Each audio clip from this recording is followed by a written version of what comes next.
Este episodio es una producción original de Sigma Phi. Se lee Sigma FY. Contenido técnico desarrollado y verificado por el MSc Andri Leonardo Goldeliet Peña para fines educativos. Que la presión actuante sigma nunca alcance tu límite de fluencia FI para que tu estructura permanezca siempre en el rango de los que no se rinden. Y vaya manera de empezar este análisis profundo. Totalmente. Y para arrancar con nuestra misión de hoy, quiero llevar la mente de quienes nos escuchan al año 1999, septiembre, para ser exactos. Ah, ya sé para dónde vas. El desastre de la NASA. Tal cual. Una sonda espacial, el Mars Climate Orbiter, costó $125 millones. Tras casi 10 meses de viaje por el espacio, tenía que entrar en la órbita de Marte. Pero no lo hizo. Entró demasiado en la atmósfera marciana y se desintegró por completo. Décadas de trabajo convertidas en humo. Y lo más impactante es que no fue una falla mecánica ni nada por el estilo. Fue un problema de lenguaje. O sea, un ingeniero ingresó los datos de navegación usando libras fuerza, pero el software de la computadora estaba programado para recibir newtons. Exacto. Una confusión aparentemente simple en el lenguaje básico de la física destruyó todo el proyecto. Y precisamente por eso, nuestro objetivo en la inmersión de hoy es desarmar ese lenguaje. Es una misión fundamental, la verdad. Queremos diseccionar las bases absolutas de la estática y la mecánica de cuerpos rígidos. O sea, vamos a entender esas reglas invisibles que dictan por qué un edificio no se cae, por qué los puentes soportan toneladas y por qué todo lo que nos rodea no colapsa bajo su propio peso. Y claro, para entender cómo funciona ese lenguaje invisible, primero necesitamos saber exactamente en qué parte del inmenso mapa de la física estamos parados. Es como abrir un mapa antes de empezar a caminar, ¿no? Exactamente. Mira, la mecánica es la ciencia que estudia qué le pasa a los cuerpos cuando les aplicamos fuerzas, ya sea que estén quietos o en movimiento. Pero el mundo real es demasiado complejo para usar una sola regla para todo. Sí, sería imposible. Por eso, en la ingeniería, dividimos esto en 3 ramas principales. Tenemos la mecánica de cuerpos deformables, la mecánica de fluidos y la mecánica de cuerpos rígidos. Claro, porque si tratamos de calcular cómo un puente colgante soporta el tráfico de la hora pico y al mismo tiempo queremos calcular cómo cada milímetro de acero se estira o se comprime, pues... La matemática colapsaría. Es demasiada información. Exacto. Así que dividirlo tiene toda la lógica del mundo. Totalmente. Al enfocarnos hoy solo en los cuerpos rígidos, nos simplificamos un poco la vida. Pero, ojo, que incluso esta rama se divide en 2, la dinámica y la estática. Ajá, la dinámica es cuando hay movimiento acelerado, ¿cierto? Así es. Y la estática, que es la estrella de hoy, es el estudio del equilibrio. Pero aquí quiero hacer una pausa porque hay una confusión muy común. La estática no solo aplica a cosas que están inmóviles. A ver, analicemos esto. Si yo voy en un automóvil por una carretera recta, y voy a exactamente 100 kilómetros por hora, sin pisar el acelerador para ir más rápido ni pisar el freno. Velocidad constante. Exacto. Técnicamente ese coche en movimiento es un problema de estática, igual que un puente de concreto que no se mueve para nada. Físicamente sí, es exactamente lo mismo. ¡Wow! Eso suena súper contraintuitivo. Suena raro, pero piénsalo así. La fuerza que hace el motor para empujar el auto hacia adelante se cancela perfectamente con la fricción del pavimento y la resistencia del viento que lo empujan hacia atrás. La suma de fuerzas es 0. O sea, no hay aceleración. 0 aceleración. Por eso, en la vida real, un ingeniero diseña los pilares de un puente usando estática, buscando que nunca haya aceleración. Pero si ese mismo ingeniero diseña el motor del auto para que pase de 0 a 100 en 5 segundos... Ahí ya las fuerzas se desequilibran a propósito. Exacto, y ahí entramos en la dinámica. Bien, ya que tenemos claro que vamos a estudiar escenarios de aceleración 0, surge un problema enorme. El mundo real es caótico. Muy caótico. Una viga de acero tiene microfisuras, cambios de temperatura, defectos de fábrica. No es perfecta. Si queremos calcular el equilibrio metiendo todas esas variables, nunca terminaríamos. ¿Es verdad? Habría una parálisis analítica tremenda. Por eso, los ingenieros hacemos un poco de trampa legal con las matemáticas. Usamos idealizaciones. Me encanta ese término, idealizaciones. Sí, Antes de hacer cualquier cálculo, asumimos que todo nuestro problema se basa solo en 4 cosas fundamentales: longitud, tiempo, masa y fuerza. Todo lo demás sale de ahí. Exacto. Y para limpiar el caos del mundo real, usamos 3 idealizaciones clave. La primera es reducir los objetos a una partícula. O sea, ignorar su tamaño. Tal cual. Decimos que el objeto tiene masa, pero que su tamaño y su forma no importan en lo absoluto, así podemos poner todas las fuerzas en un solo puntito matemático. Pero a ver, en la realidad nada es infinitamente pequeño. Si yo trato de calcular un puente colgante gigantesco como si fuera un punto invisible, pierdo toda la información de cómo se reparte el peso. Es una excelente observación, y por eso el modelo de partícula tiene límites. Cuando la forma sí importa, pasamos a la segunda idealización, que es el cuerpo rígido. Que suena a algo indestructible. Básicamente lo es en nuestra imaginación. Lo definimos como un montón de partículas que nunca, bajo ninguna circunstancia, cambian de posición entre sí. O sea, asumimos que el material jamás se deforma, ni se dobla, ni se aplasta. Y aquí tengo que cuestionar la lógica de nuevo. Adelante. Porque en el mundo físico, la rigidez perfecta no existe. El acero se pandea, el concreto se puede agrietar. Hasta un diamante tiene cierta elasticidad si lo presionas lo suficiente. Totalmente cierto. Entonces, basar el diseño de un rascacielos en la suposición de que los materiales no se deforman, ¿no es un riesgo gigantesco? Lo fascinante aquí es que parece un riesgo, pero en la práctica es increíblemente seguro. Todo depende de la escala. ¿Cómo así? Imagina una viga de acero de 10 metros de largo en un edificio.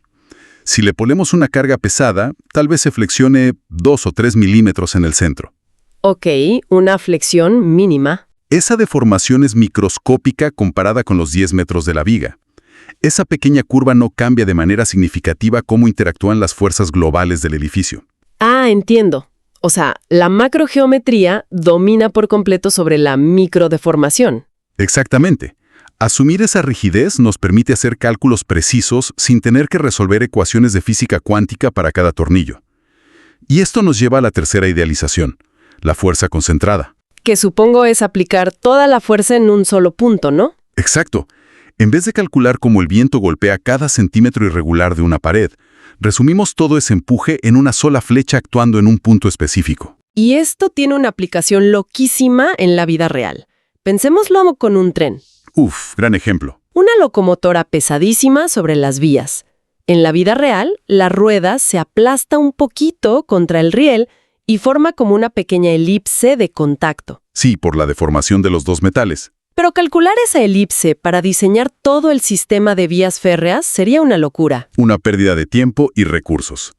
Es mucho más útil y funcional asumir que todo ese peso es una fuerza concentrada en un único punto matemático sobre el riel. Es que estas idealizaciones se usan hasta en el espacio. Cuando la astrofísica calcula la órbita de la Tierra alrededor del Sol, tratan a nuestro planeta entero, que tiene 12.000 kilómetros de diámetro, como una simple partícula. Sin tamaño alguno. Y funciona a la perfección. Aquí es donde se pone realmente interesante, porque ya construimos este universo imaginario idealizado, pero necesitamos reglas, un reglamento que dicte cómo interactúan las cosas adentro. Y ese reglamento tiene nombre y apellido. Isaac Newton. Las famosísimas leyes de Newton. Las mismas. Y para nosotros en la estática, la primera ley de Newton es prácticamente una dictadura. La del reposo o movimiento rectilíneo uniforme. Exacto. Un cuerpo se queda quieto o se mueve a velocidad constante, a menos que una fuerza lo obligue a cambiar. Para la ingeniería, esto es una regla de hierro. Significa que la fuerza resultante total tiene que ser 0. O sea, la suma de todo. Cada ráfaga de viento que golpea un edificio de lado o cada tonelada del techo empujando hacia abajo tiene que encontrar una fuerza idéntica y opuesta en los cimientos subterráneos. Estamos sumando manzanas, estamos sumando vectores. Tienen magnitud y dirección. Exacto. Si amarras 2 cuerdas a un poste y tiras de ellas desde ángulos distintos, las fuerzas no se suman como 2 más 2 es 4. La naturaleza suma esto usando geometría. La resultante es la diagonal del paralelogramo que forman esas 2 cuerdas. Y hablando de vectores, hay una regla contraintuitiva pero brillante. El principio de transmisibilidad. Vital para hacer cálculos. Déjame poner una analogía sobre la mesa. Imagina que tienes un auto averiado y necesitas moverlo en línea recta por la calle. Ok, toca empujar. El efecto global sobre el carro, o sea, que ruede hacia adelante, es idéntico si yo me pongo atrás y empujo el parachoques trasero, o si le amarro una cuerda al parachoques delantero y lo jalo con la misma fuerza. Es exactamente el mismo efecto externo, y de eso se trata el principio. Puedes deslizar la fuerza a lo largo de su propia línea de acción sin cambiar el estado de equilibrio de todo el cuerpo. Aunque por dentro las cosas sean diferentes, ¿no? Claro, internamente es otra historia. Si empujas por atrás, el chasis se comprime. Si jalas por delante, se tensa. Hasta podrías arrancar la defensa si jalas muy fuerte. Pero como asumimos la idealización del cuerpo rígido, ignoramos esa tensión interna por un momento. Exactamente. Eso nos permite mover las flechas de fuerza en nuestros diagramas para facilitar muchísimo la matemática de los apoyos. Y claro, a esto le sumamos la ley de gravitación universal, que es la que nos explica la atracción entre masas y nos da la base matemática para el peso. Y aquí tocamos un nervio sensible. Hoy sí. Entonces, ¿qué significa todo esto? Tenemos las reglas universales, pero los seres humanos no somos universales al medirlas. Y aquí volvemos a la sonda de Marte, que se estrelló. El desastre de los sistemas de unidades. Si la física es el software del universo, los sistemas de unidades son el idioma de programación. Y actualmente los ingenieros trabajan con dos lenguajes distintos. Y no solo distintos, sino con filosofías completamente opuestas. Hablemos del sistema internacional, el famoso SI. El CIES es un sistema absoluto. Sus cimientos son cosas que no cambian. Define la longitud en metros, el tiempo en segundos y la masa en kilogramos. La masa es la base. Así es. La fuerza no es algo básico en este sistema. Es un subproducto, una unidad derivada de multiplicar esa masa por la aceleración.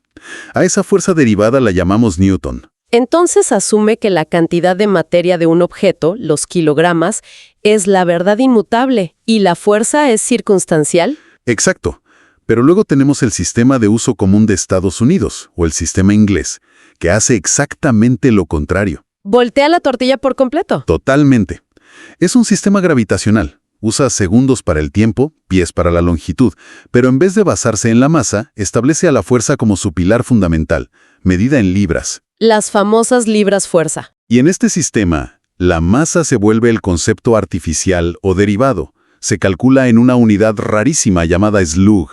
Esto plantea una pregunta importante, porque en la vida diaria la gente confunde masa con peso todo el tiempo. Y en ingeniería esa confusión es letal. En términos estrictos de estática, la masa, ya sea en kilogramos o en slugs, es cuánta materia hay en un objeto. Es constante en todo el universo. Mientras que el peso, en newtons o libras, es simplemente cómo la gravedad local tira de esa masa. Exactamente. Un satélite tiene la misma masa aquí que en la Luna, pero su peso cambia muchísimo. Y eso explica la tragedia del Mars Climate Orbiter. El equipo de ingenieros en Colorado calculó la fuerza de los motores usando libras fuerza, sistema inglés. Ajá. Pero el equipo de la NASA en California construyó el software de navegación esperando newtons, sistema internacional. Y como una libra fuerza son más o menos 4.45 newtons. La computadora creyó que los motores estaban empujando 4 veces menos de lo que realmente hacían. ¡Wow! Trató de corregir una desviación que no existía y ¡pum!, mandó a la sonda de lleno a la atmósfera marciana. Es un recordatorio brutal. Un número en un cálculo no sirve de nada. Es peligroso si no tiene la unidad correcta al lado. Conocer las leyes de Newton no basta si el operador humano comete estos errores. Y por eso los ingenieros tienen un método a prueba de balas para no equivocarse. La metodología de resolución de problemas. Son 5 pasos innegociables. El primero es analizar. Leer el problema de la vida real y conectarlo con la teoría abstracta, ¿verdad? Exacto. Es ver un puente y entender qué tipo de apoyos físicos tiene antes de hacer un solo número. De ahí pasamos al segundo paso, que es diagramar. Dibujar el diagrama de cuerpo libre, el famoso DCL. Me gusta pensar en el diagrama de cuerpo libre como una radiografía médica o tal vez como un balance financiero. A ver, explícame eso. Imagina un viaducto como si fuera una empresa. Cada fuerza externa, el peso de los camiones, el viento fuerte, la gravedad, es un pasivo. Es una deuda que se le impone a la estructura. Ok, me gusta. Y las fuerzas de reacción en las columnas de concreto, las que empujan hacia arriba, son los activos. El diagrama de cuerpo libre es simplemente el libro de contabilidad. Borras el paisaje, el cielo, la textura del concreto y dejas solo los vectores. Es una analogía perfecta, porque eso nos lleva directo al tercer paso, que es formular. Usando ese balance de contabilidad que dibujaste, aplicamos las ecuaciones de equilibrio. Hacer la auditoría. Exacto. Decimos matemáticamente que todos los pasivos, las cargas externas, más todos los activos, que son las reacciones, nos tiene que dar un total exacto de 0. Y ya con la ecuación armada, cuidando las unidades, pasamos al cuarto paso, que es resolver. Pura álgebra. Despejar variables, usar las cifras significativas correctas y encontrar los números que van a mantener el edificio en pie. Pero el paso 5 es el verdadero salvavidas, verificar. El paso más importante. Aquí se separa al que solo teclea en una calculadora del verdadero ingeniero. Porque las computadoras no tienen sentido común. Cero intuición. Procesan lo que les das. Si al final del paso 4 la matemática te dice que un rascacielos de 30 pisos necesita un cablecita de acero de 2 milímetros de grosor para no caerse con el viento, la calculadora te va a mostrar ese resultado tan tranquila. No va a encender ninguna alarma. es la mente humana la que tiene que decir, un momento, esto es físicamente imposible. Exacto. El ingeniero evalúa y dice, seguro me equivoqué de unidades. Puse milímetros en lugar de metros. Verificar es el cortafuegos para evitar tragedias. Porque al final, esta metodología no es para pasar exámenes en la universidad.